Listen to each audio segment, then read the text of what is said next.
Oke, roll. Action. Oke. Sudah. Laundry Pairs Indonesia. Jumpa lagi dengan saya Apik Nimadia.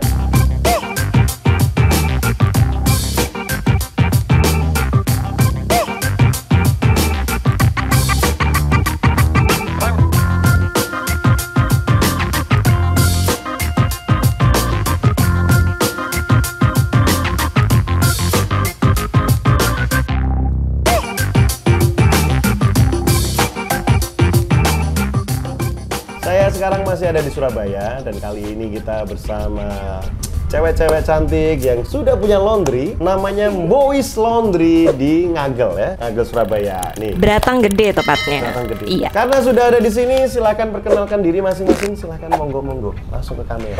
Oke, kita berdua owner dari Boys Laundry. Saya Anti, saya pensiunan dari perbankan sebelumnya. Kalau ini kakak saya, boleh sebut namanya siapa? Dian. Oke, jadi ini sebenarnya kakak saya ini bukan lapangan kerja buat saya, sama pegawai-pegawai yang lain. Bikinin laundry ini. Bikinin laundry Oke, ini. ternyata investornya ada di sini. Investornya. Oke, boleh dijelaskan langsung aja kenapa memilih bisnis laundry? Pertimbangannya apa sih sebenarnya? Pertimbangannya sih karena kalau laundry itu kan sehari-hari dipakai sama orang ya. Maksudnya kebetulan tidak semua orang punya mesin cuci ya. Terus karena laundry itu macam-macam ya layanannya, nggak cuman cuci basah, tapi kita ada dry clean, ada wet clean. Terus bisa ekspansi ke layanan lain seperti ada koper, tas, sepatu gitu kan. Ternyata nggak cuman baju aja. Ya itu sih menarik ya buat kita. Terlebih kakak saya ini kan sebelumnya sebagai businesswoman, kalau saya pegawai gitu kan. Jadinya mencoba yang lain gitu loh. Iya, jadi mencoba peruntungan yang lain.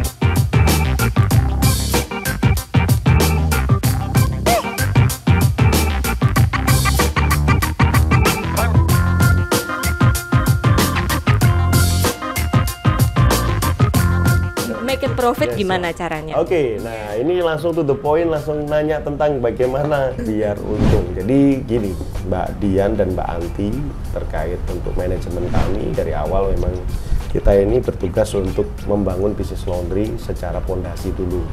Pondasi yang benar itu seperti apa, kita bangun bisnis yang kompetitif seperti apa. Karena kompetisi di laundry ini kan luar biasa, persaingannya banyak. Bahkan kemarin pada waktu nanya kan, sebaiknya buka di mana? Malah saya merekomendasikan buka yang sudah ada laundrynya, di marketnya sudah terbentuk. Itu yang pertama. Yang kedua, kalau kita buka di daerah yang tidak ada laundrynya, akan lebih berat. Karena ini nggak ada pesaingnya, terus kayaknya nggak ada pembanding juga. Kalau nggak ada pembanding itu sebenarnya susah loh. Kecuali ada pembanding yang sudah banyak, akhirnya dia menguasai pasar, akhirnya mau monopoli, itu beda lagi. Dan itu kan dilarang oleh pemerintah ya, monopoli dan sebagainya. Nah, balik lagi kepada bagaimana menghasilkan profit ya. Profit ya gimana pun juga, dikala ada omset, dikurangin biaya yang ada, yaitu nanti akhirnya menjadi profit. Tapi kalau biayanya terlalu gede, omsetnya nggak mencukupi, ya akhirnya akan minus. Itu seperti itu. Makanya target kita sekarang adalah bagaimana mengejar omset dulu untuk menjadi profit. Jadi omset dulu yang kita kejar. Orang pasti ngejar profit ujungnya, tapi kita harus berbicara tentang omset dulu. Omset laundry itu seperti apa sih biar rame? Ya sudah seperti awal, kita bikin laundry gratis pakai doa, kita bikin promo-promo itu dan sebagainya. Makanya promo tetap harus jalan. Misal nih,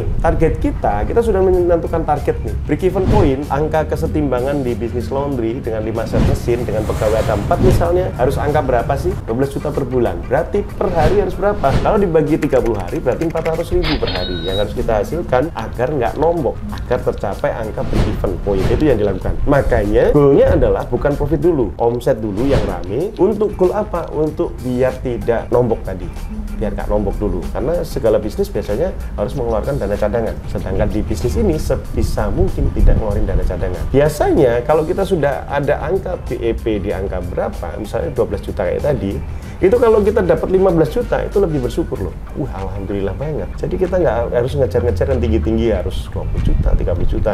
Ternyata kalau tiba-tiba dapat 20 juta, ya alhamdulillah banget malah. Oh, profit kita udah gede. Makanya yang dikejar sekarang adalah lebih ke arah bagaimana promo untuk mendatangkan orang. Orang datang berulang-ulang. Saya lihat sepanjang jalan ini ramai memang.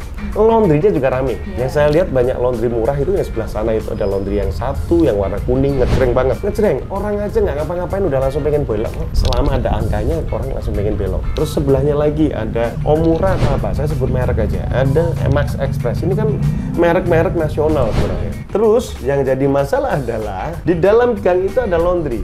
Ngapain orang di dalam yang gang ini ngapain harus ke sini? Oh, di dalam gang aja ada laundry.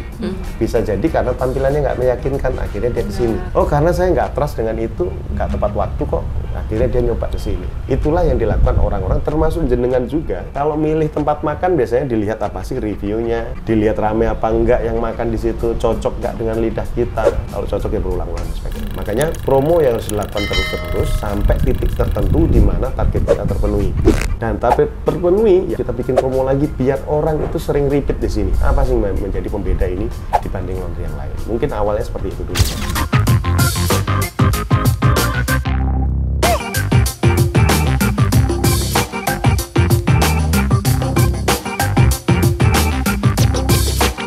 Kalau buat Apik Management nih, sekiranya seperti kita user ya yang pakai, untuk after salesnya seperti pemasangan instalasi maupun trainer yang dikirimkan, itu difilter dulu dengan orang-orang yang capable kah atau memang random? Karena saya tahu mungkin dari Apik Management itu ketika buka titiknya banyak ya gitu. Nah, sehingga bisa aja ada yang miss kan ya gitu. Gimana dari Apik untuk menata itu?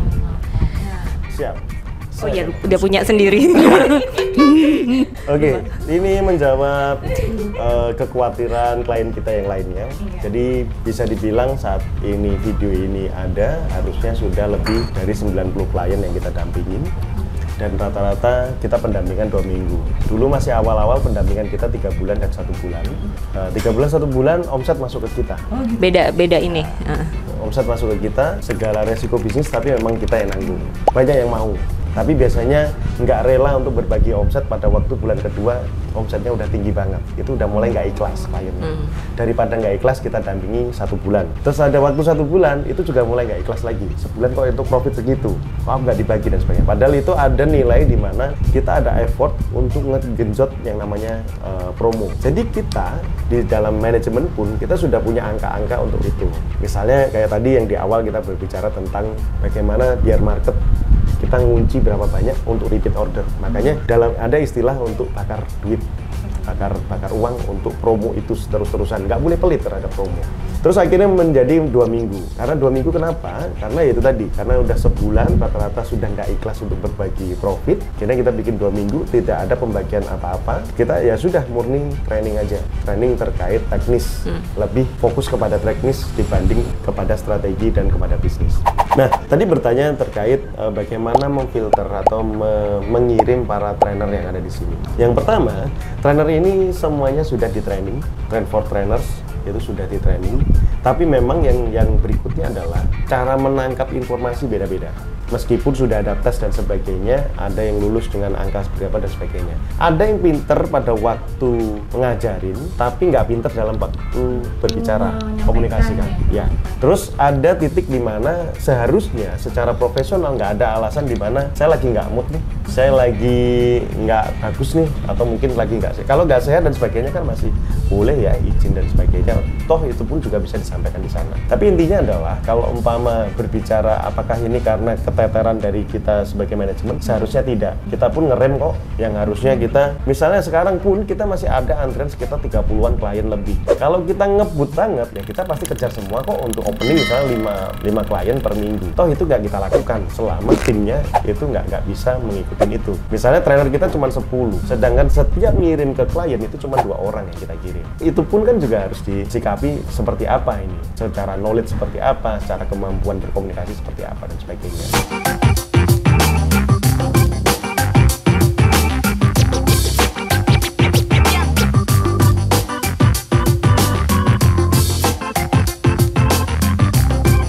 Tadi berbicara tentang trainer itu apakah satu package mengajarin itu semua dan sebagainya. Trainer kalau 2 minggu biasanya mengajarin tentang teknis rata-rata. Untuk masalah bisnis dan sebagainya masih banyak yang dibantu oleh kita di back office. Kita membantu ke sana.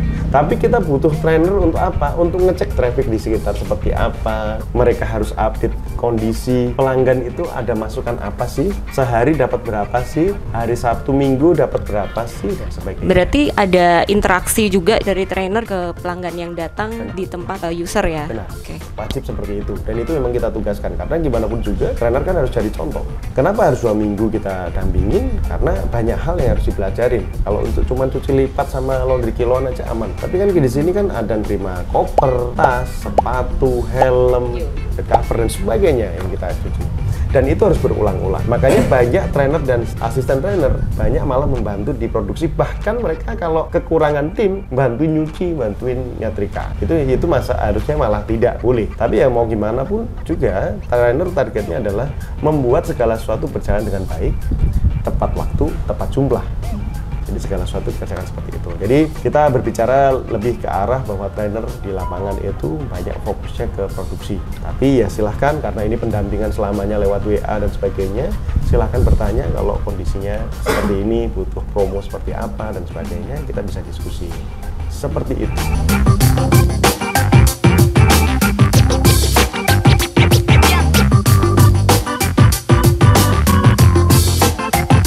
Kira-kira kalau dari Mas Apik sendiri, saran untuk kami Boys Laundry ini apa, masukan? Oh, orang itu kalau mau masuk ke sini katanya segen gitu. Oke, takut ya. Iya, gitu. Makanya padahal tampilannya biasa aja kan sebenarnya, nggak terlalu yang gimana. Tapi orang tuh ngeliat, kok ngeliat, iya nggak ya, kayak gimana nggak, kayak gitu loh. Nah itu gimana tuh? Oke, nah menghadapi orang yang kayak gitu. siap, saya mau nanggepin Mbak Dian dulu deh sebelum Mbak Anti tadi. Ya, saya nanggepin Mbak Dian dulu. Terkait biar orang nggak takut, ya mau nggak mau tetap harus dikasih harga. Berarti Mbak Anti tadi kan pengennya kan ini menjadi pembeda, orang yang datang harus jenderal, harus menengah ke atas. Misal targetnya tadi kan pengen nge-branding ke sana. Kebetulan. Ya, akhirnya kan terfilter sendiri siapa yang datang ke sini. Tapi intinya balik lagi, ini mau diapain nih bisnis? Kalau kita tujuannya jelas, Mbak Dian sama Mbak Anti ini adalah partneran kan berdua. Jadi kita harus clear nih tujuannya mau diapain dulu. Jangan sampai Mbak Anti pengennya menengah ke atas yang datang, tapi Mbak Diannya pengennya lebih ke arah yang penting rame dulu. Karena orang banyak yang takut. Ya seperti kayak Apik Laundry pun juga sama. Kita nggak ada harganya. Tapi yang datang mobil-mobil sampai 8 mobil pun bisa parkir. Akhirnya harga jual kita 17.000 per kilogram. Orang yang datang ya levelnya beda. Orang yang kira-kira punya duit, nah kalau ke laundry ke situ kayaknya nggak mungkin deh, harganya cuma 8.000 per kilo. Nggak mungkin deh. Jadi mereka udah mikir sendiri. Jadi yang datang akhirnya ke filter. Tapi branding itu kan dibangun udah lebih dari 10 tahun. Sedangkan Boys sebulan aja belum ada. Iya, betul. Makanya ini goalnya dulu apa nih? Step awal, tangga awal itu yang mau dicapai apa dulu nih? Omset misalnya, omset berapa? Mbak Anti pengen omset berapa sih? Mbak Dian pengen omset berapa? Ini harus ditulis bareng-bareng sebagai owner berdua. Ternyata Mbak Anti ini pengen omsetnya langsung 2 juta per hari. Sedangkan Mbak Dian wis 500.000 gak popo 1 hari. Kan beda nih. Nah ini harus disamakan dulu. Sama kalau gitu. Kalau ini sama, kita nggak mau 500 ya. Ya, sekarang goalnya jangan diturunin nih kalau udah goal 2 juta. Ya jangan-jangan kayaknya nggak bisa ini 2 juta. Ternyata nggak bisa ini 2 juta. Terus 500-nya nggak popo. Itu berarti menurunkan target. Nah makanya kalau sudah target dan goal atau sasaran tadi udah dikunci, misalnya 2 juta per hari, berarti harus di breakdown. Apa aja yang harus kita jual? Apa aja yang harus kita eksekusi? Bulan keberapa sih bisa mencapai itu? Apakah 1 bulan ini langsung tercapai apa enggak? Oh ternyata berat nih. Kalau 1 bulan nggak tercapai, breakdown dulu, diturunkan dulu misalnya 500 dulu, tapi di angka 1 juta itu misalnya 3 bulan kemudian kita harus 1 juta per hari. Jadi ada breakdownnya dulu. Jadi nggak serta-merta langsung saya breakdown dan sebagainya. Kalau udah ada angka itu lebih enak. Kita mau ngapain dan sebagainya. Makanya di depan pun kita bikin banner ya harus satu visi. Mbak Anti pengen tadi misalnya lebih ke arah nanti aku nggak beda no dengan laundry sebelah, cuci murah, cuci 10.000 per 10 ini ya karena target kita pengen rame dulu, ya mau nggak mau bikin kayak gitu dulu. Atau mungkin kalau ada ide yang lain ya silahkan, tapi paling tidak orang itu untuk mampir rata-rata lebih ke murah dulu. Jadi kelas C banyak yang ngumpul dulu, datang dulu nyobain. Bahkan laundry gratis bayar pakai doa itu nggak harus pas C kok. Orang sebenarnya pengen penasaran laundry gratis itu seperti apa sih. Terus yang kedua adalah ternyata cuci lipat yang digratisin. Cuci lipat kayak gimana sih? Oh ternyata bagus ya kayak ibu tadi. Oh ternyata kotak ya seperti nah. Itu kan kita butuh orang-orang yang punya testimoni. Bu tolong testimoni yang bagus ya. Nggak perlu kayak gitu kan. Tadi nyeplos dengan sendirinya kok. Oh ternyata bagus ya. Nah nanti tinggal lihat di rumah hasilnya seperti apa. Oh ternyata rapi dan sebagainya. Nah ini kan goal ya. Lebih ke arah goal. Nanti tinggal dikasih banner harganya sekian, orang nggak takut. saya mampir ke sini, saya udah bilang ya tadi ya, saya sebagai orang baru, saya cuma ingetnya JNT aja. Coba kalau sebagai orang yang awam nggak tahu laundry, saya nggak ngelihat oh ini laundry, itu harus diperhatikan. Jadi kalau kita sebagai orang awam, kita ngelihat nggak laundry ini dari jalan yang sebelah sana maupun dari sebelah sana. Soalnya kecepatan tinggi nih, dua ya kayak ini motor nyalip dan sebagainya. Apa ngelihat sini? Nggak lihat kok. Tapi kalau sudah di depan langsung dipasangin misalnya laundry di sini gratis, laundry di sini tepat waktu, 2 jam beres dan sebagainya. Ya sudah, orang akan melihat, oh di sini bisa 2 jam dan sebagainya. Oke?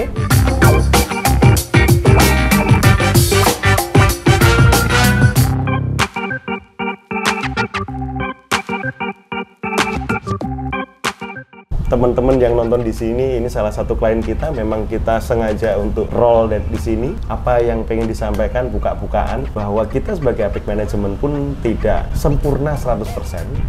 Tetap kita adalah manusia biasa, gila. Tetap ada kesalahan.